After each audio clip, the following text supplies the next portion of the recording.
Muling umingay sa social media ang pahayag na umano'y walang sariling artista ang TV5 at puro galing lamang sa ABS-CBN at GMA ang mga napapanood sa kapatid network. Dahil dito, maraming netizen ang nalilito kung may sarili bang talent pool ang TV5 o umaasa lamang ito sa ibang network pagdating sa mga artista.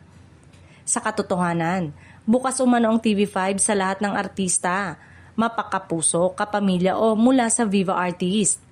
Ito mismo ang diwa ng pagiging kapatid network, ang pagsasama-sama ng magkakapatid sa industriya. Ano man ang pinanggalingang network, hindi ito kakulangan kundi isang malinaw na patunay ng collaboration at pagkakaisa sa showbiz. Hindi rin umano totoo ang walang sariling artista ang TV5. Sa ilalim ng MQuest Ventures, aktibo ang MQuest Artist Agency na siyang humahawak at nagmamanage ng mga talentong ginagawa at pinalalago sa loob ng grupo. Ang MQAA ang nagsisilbing opisyal na ahensya na nagde-develop ng mga artista para sa mga proyekto ng TV5, MQuest at mga kapartner nitong production. Dagdag pa rito, nakahanda ng ilunsad ang Artista Academy sa susunod na taon, isang talent reality program na layong maghanap ng at humubog ng mga bagong bituin.